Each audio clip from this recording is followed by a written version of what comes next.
Hello Biblio. Si je vous fais cette vidéo, c'est pour vous présenter du coup les livres que j'ai achetés au mois de février. Et on commence tout de suite avec quelque chose que je m'étais prévu depuis un petit moment. Qui dit février dit Saint-Valentin.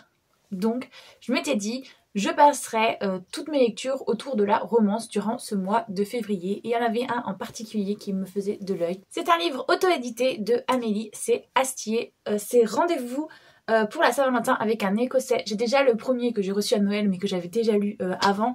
C'était un Noël avec un inconnu à Édimbourg, un truc comme ça. Et donc voilà, là c'est le deuxième. Donc ce sont le même couple mais qui se sont rencontrés dans le premier tome et que là du coup vont passer leur première Saint-Valentin ensemble, j'imagine.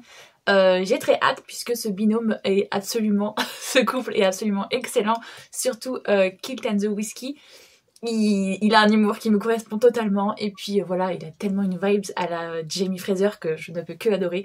Donc j'ai très hâte de lire celui-ci. Je l'ai commandé, vu que c'est de l'auto-édition, via Amazon. Malheureusement, il est arrivé dans un état pas ouf. Je sais pas si vous allez le voir, mais voilà, il y a des pages qui sont arrivées très abîmées. Mais bon, c'est pas la faute de l'autrice, malheureusement, c'est la faute d'Amazon et des services de livraison. Mais bon, voilà, je suis quand même contente. Je lui ai pris en relié. J'aurai les deux comme ça, c'est bon, j'ai la collection complète. Donc dans les nouveautés qui sont arrivées dans ma palle, il y a d'abord 2 services presse que j'ai reçus parce que je fais des partenariats avec des autrices et en particulier des autrices auto-éditées. Donc j'en ai un premier, c'est Droit au cœur de Carla Hay. Je sais pas comment on le prononce, mais on est sur une romance avec un footballeur et il va lui arriver quelque chose, il va se blesser et donc il va faire une rencontre par un heureux hasard dans le bar de sa sœur et cette journaliste va comme par hasard faire un interview de son équipe. Du coup il va la revoir, il va essayer de la dragouiller, mais elle aussi elle a un passé assez douloureux on va dire. Il est arrivé un grave accident et son mari en est décédé pendant qu'elle était enceinte de lui. Du coup eh bien c'est une maman solo qui doit en plus faire son processus de deuil et qui est assez compliqué.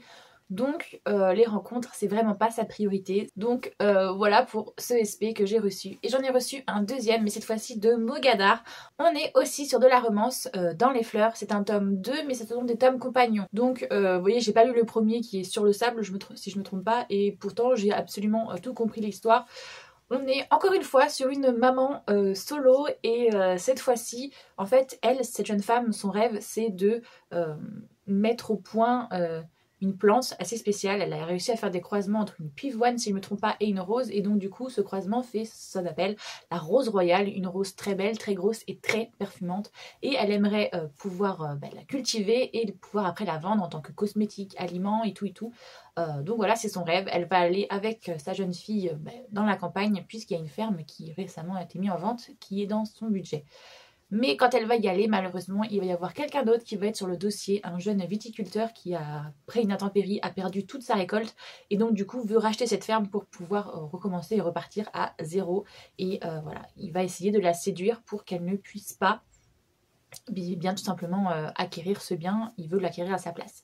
Donc voilà, on est sur une romance comme ça, encore une fois avec une maman solo. C'est pas fait exprès, mais c'est des fois des aléas qui sont assez drôles et du coup voilà, on a ces personnages là qui essayent à la fois de se protéger mais en même temps d'essayer de tomber amoureux. Donc je suis très contente d'avoir reçu CSP. Ensuite j'ai reçu aussi l'extraordinaire apothicaire, le tome 6, c'est une suite donc c'est un peu compliqué de vous en parler mais en gros on est sur l'histoire de cette jeune femme qui va être invoquée dans un monde où il y a des démons et pour supprimer les démons on invoque on va dire, quand les démons réapparaissent, sont beaucoup trop puissantes, une personne venue d'un autre monde qui est appelée la Sainte et qui a les capacités magiques et qui peut comme ça détruire les démons.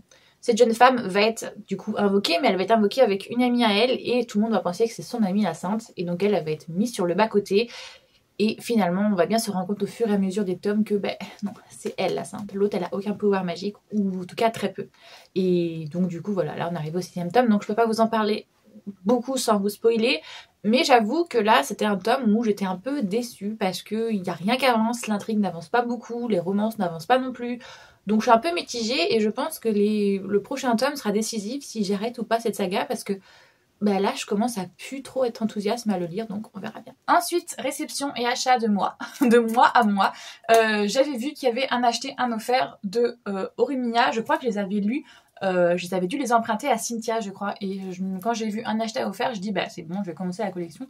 Parce que j'avais bien aimé, je crois qu'on est sur l'histoire d'une jeune femme qui a un style très populaire au lycée, voilà, c'est la belle fille, nanani nanana. Et quand elle arrive chez elle, eh bien, elle est en mode dégueulasse. Enfin, franchement, elle ne prend plus la tête, elle ne se maquille plus et tout, et elle s'occupe de sa fratrie, je crois.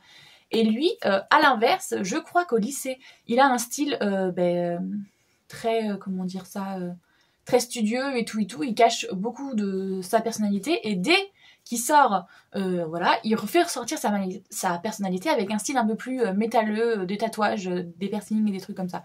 Et les deux, du coup, vont se rendre compte qu'ils n'ont pas du tout la même personnalité, aussi bien au lycée que dans la vraie vie, et ils vont apprendre à se connaître dans la vraie vie, et petit à petit, du coup, ça va emmener une amitié, évidemment, dans le lycée.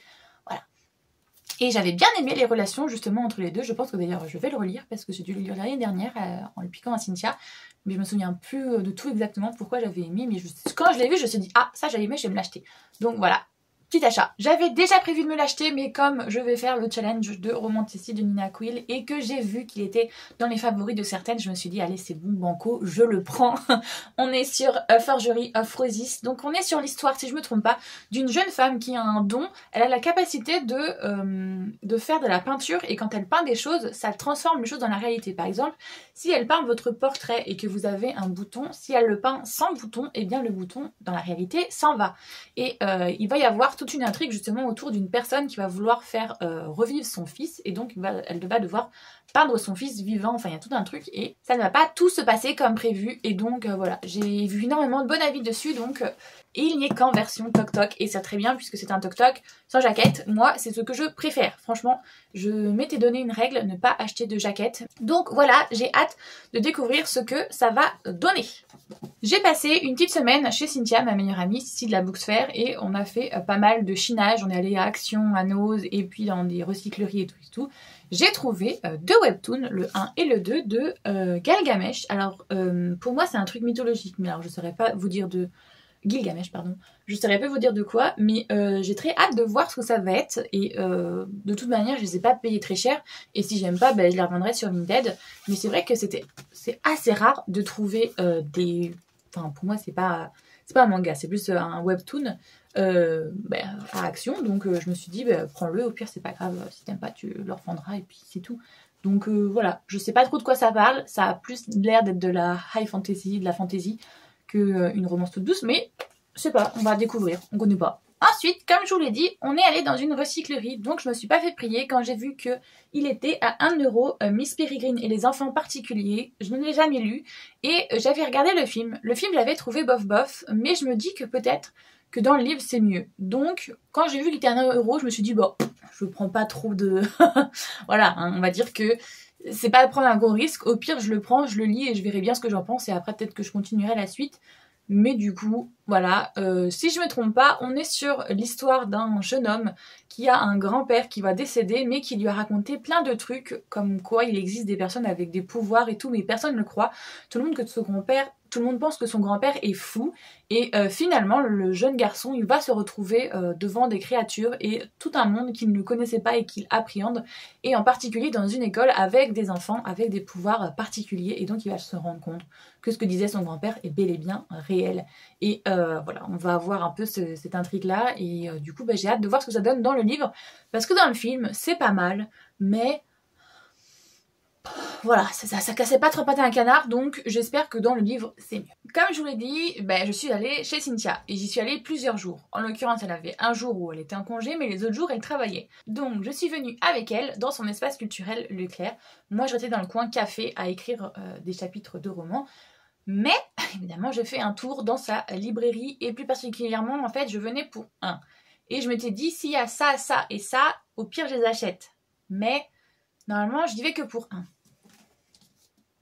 Voilà, on l'a acheté, hein. On est des pigeons, en plus on l'a pris en version collector. Et en plus, un collector avec une jaquette.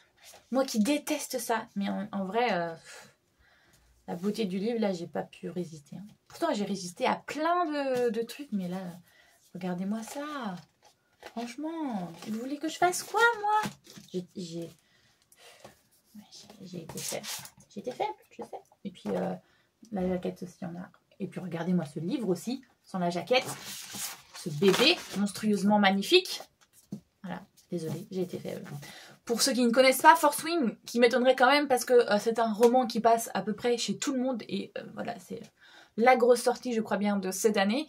Eh bien, on est sur l'histoire d'une jeune femme, juste là, Violette, qui est la jeune femme du général de son pays. C'est un royaume qui ont pour, eh bien, comme vous voyez, pour monture des dragons. Et sa mère est une grande cavalière de dragons. C'est la générale de l'armée. Et elle a eu un frère aîné qui a aussi été cavalier et une sœur aînée qui est aussi cavalière. Mais elle a une santé beaucoup plus fragile et donc comme son père voulait devenir scribe. Mais son père étant mort il y a pas si longtemps que ça, sa mère décide que finalement, elle ne sera pas scribe, mais elle sera comme tous ses enfants, cavalière de dragon.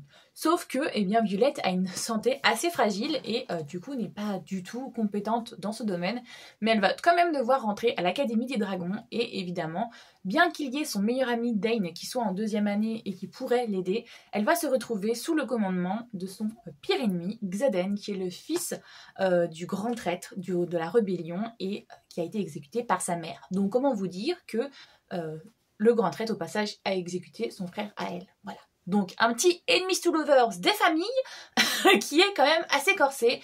Et donc on va découvrir évidemment tout ce que va devoir faire Violette pour s'en sortir dans ce monde assez dur, puisque aussi bien les dragons que les cavaliers entre eux sont très bruts, très durs. Ils s'entretuent les uns les autres pour arriver. C'est vraiment un Hunger Game pour arriver à devenir le meilleur et voilà. Donc on va suivre Violette dans toutes les épreuves qu'elle va faire et c'est un grand oui. Je vais pas vous donner tout mon avis pour le moment puisque je vous en parlerai dans un update, mais voilà, on est très contente finalement d'avoir craqué pour cette version-là parce que on ne s'en séparera jamais. Et donc je m'étais dit, eh bien, si je vais chez Gel et qu'il y a ces titres-là, eh ben je les prendrai aussi. Eh bien, il y avait bel et bien le Palais des Assassins que je vois passer un peu partout, qui me fait penser un peu à une vibe qui est juste là, des Carnets de l'apothicaire. On est sur l'histoire d'une jeune fille qui, je crois, va être sauvée à un moment par l'empereur ou le fils de l'empereur, et qui du coup va dévouer sa vie à cet homme et va rentrer en gros dans une espèce de guilde pour devenir assassin pour protéger l'empereur. Si j'ai bien compris, c'est à peu près ça le speech. Et donc on a cette jeune fille qui va devenir une assassine. Donc voilà, on est à peu près dans les Carnets de l'apothicaire, mais au lieu que ce soit des poisons, eh bien c'est des meurtres et des assassinats. Donc j'ai très hâte de voir ce que ça donne, parce que en général, eh bien j'aime bien ce genre de thématique. Ensuite, pareil, celui-là, il était dans ma wishlist, des choses que je m'autorise à m'acheter cette année, puisque il est dans ma thématique en plus du mois de mars, où je dois lire des choses assez féministes. Donc Histoire de France au féminin, comme son nom l'indique, j'imagine que nous allons retracer l'histoire de France avec des personnages féminins emblématiques qu'on doit connaître ou qu'on ne doit pas connaître justement parce que malheureusement eh bien l'histoire laisse la place aux vainqueurs et les vainqueurs en général ce sont les hommes dans cette société patriarcale. Donc voilà, j'ai hâte de découvrir d'autres personnages que les grands qu'on connaît comme Jeanne d'Arc, voilà, ou Marie-Antoinette. J'espère qu'il y en a d'autres, des personnages un peu moins connus mais qui ont fait l'histoire aussi. Donc voilà, très hâte de découvrir ce petit livre, enfin petite BD plutôt, qui parle de féminisme et donc pour le mois du féminisme ça sera parfait. Alors celui-ci c'était pas un achat prévu mais ça fait un petit moment qu'il me tourne autour un petit peu. Father I don't want this mariage, eh bien voilà, ça fait un moment que je le vois passer sur Instagram qui me plaît beaucoup. Donc lui et puis l'autrice de Ma Destinée aussi et je sais plus quel autre encore qui passe énormément et qui me font très envie. Voilà, on est sur un webtoon sur l'histoire de cette jeune femme, je suppose, qui va être mariée par son père à ce jeune homme qui visiblement n'est pas la personne qu'elle souhaite épouser.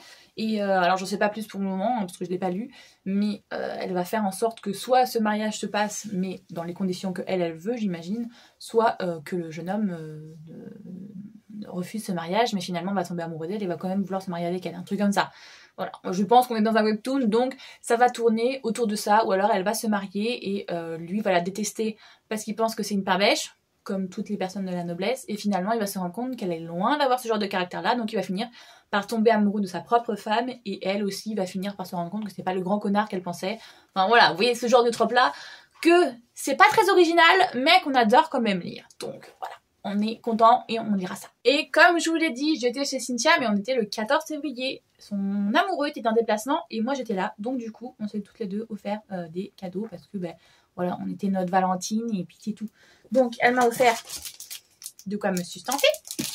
Voilà, parce que je suis une goule sucrée. Je sais pas si vous le saviez, mais voilà, je mange énormément de cochonneries. Un petit carnet aussi parce que c'est toujours utile, hein, que ce soit pour écrire mes scénarios, mes fiches de personnages ou qu'importe, c'est toujours utile. Et puis du coup, elle m'a offert aussi quelque chose qui était dans ma wishlist. Et bien voilà, elle m'a acheté Vampire Knight Perfect Edition, donc c'est le tome 1 et 2 j'imagine, ça doit regrouper 2 tomes à chaque fois. Et en plus dedans, on l'avait même pas vu, mais il y a même un petit marque-page. Pour ceux qui ne connaissent pas Vampire Knight, qui est quand même une série qui n'est pas toute jeune, mais que j'avais commencé à regarder l'anime quand j'étais justement plus jeune, ado. On est sur l'histoire de cette jeune fille qui est dans une école qui a 2 versants. En fait, d'ailleurs là je trouve que c'est un défaut de la couve, mais bon, c'est pas moi qui fais cette couve. Le jour, en fait, cette école abrite des humains ou qui ont une école tout à fait normale. Ils ont un uniforme noir comme ceci. Et eux deux, ce sont les délégués. Elle, je sais plus comment il s'appelle, mais lui c'est Zéro, je crois. Ou Zoro, non, Zéro, je sais plus. Enfin bref, ces deux-là sont les délégués. En gros, ils s'arrangent pour qu'il n'y ait pas la frontière qui soit dépassée entre les élèves de jour et les élèves de nuit, puisque la nuit, là c'est très mal fait, mais normalement leur uniforme il est blanc justement, eh bien il y a les vampires qui viennent étudier dans cette académie, et donc en fait elle et lui sont les délégués pour faire en sorte que les vampires, quand il y a la transition entre le jour et la nuit, n'aillent pas croquer les élèves humains. Et donc voilà, lui évidemment, comme vous pouvez le voir à sa dégaine, va s'intéresser à cette humaine là qui a l'air un petit peu particulière. Donc on a un petit triangle amoureux entre le délégué humain et lui, c'est clairement le prince des vampires qui s'intéresse à cette humaine là. Je peux pas vous en dire plus sans spoiler, mais du coup voilà, c'est un graphisme à l'ancienne, hein. Il va pas falloir vous attendre à un webtoon ou quelque chose comme ça, mais c'est une histoire qui, voilà, qui à l'époque en tout cas sortait beaucoup des codes et que j'avais bien apprécié. Et donc, eh bien, je suis contente qu'il le réédite et en parfaite édition, comme ça, je vais pouvoir le demander à ma famille et me remettre à jour. Parce que je crois qu'il y a 19 tomes, si je me trompe pas, de manga, mais que l'animé ne va pas jusqu'au bout, je crois bien. Donc ça me permettrait d'aller jusqu'à la fin de l'histoire. Je suis pas sûre, hein, mais je sais que j'étais allée jusqu'au bout de l'animé, mais en général, l'animé ne va pas jusqu'au bout des sagas. Donc, à une époque, en tout cas, il n'allait pas jusqu'au bout, et c'était assez chiant. On ne pouvait pas savoir la fin sans lire le manga. Donc voilà. Là, moi je sais où j'en suis, mais je sais pas si du coup là où j'en suis c'est la fin ou pas. Vous vous en foutez, mais voilà. Elle m'a acheté ça et j'en suis très contente. Je vous reprends pour vous parler du coup de la dernière arrivée que j'ai reçue dans ma boîte aux lettres. La diplomatie féministe est un sport de combat. J'avais fait la masse critique Babelio et donc du coup, eh bien voilà, c'est le livre que j'ai reçu. Eh bien ça va à mon avis parler de féminisme. Donc j'avoue que quand c'est un essai autour de ce sujet-là, j'aime plutôt bien. Donc je ne sais pas du tout de quoi ça parle, mais voilà, j'ai très hâte de lire. Et puis en plus, ça va parfaitement avec le mois qui arrive, le mois de mars, puisqu'il y a le journée de la femme dedans. Donc c'est parfait, c'était le thème de ce mois-ci, donc je vais pouvoir le lire le mois prochain. J'espère que cette vidéo vous a plu. S'il y a des livres dont vous voulez parler, il n'y a pas de souci. Il y a l'espace commentaire qui est là pour ça. Si vous voulez soutenir la chaîne, n'hésitez pas à liker, ça fait toujours plaisir. Et évidemment, si vous voulez voir le reste de mes vidéos, n'hésitez pas à vous abonner. Moi, j'espère que tout va bien pour vous, que vous faites de très bonnes lectures. Et je vous fais tout plein de gros bisous.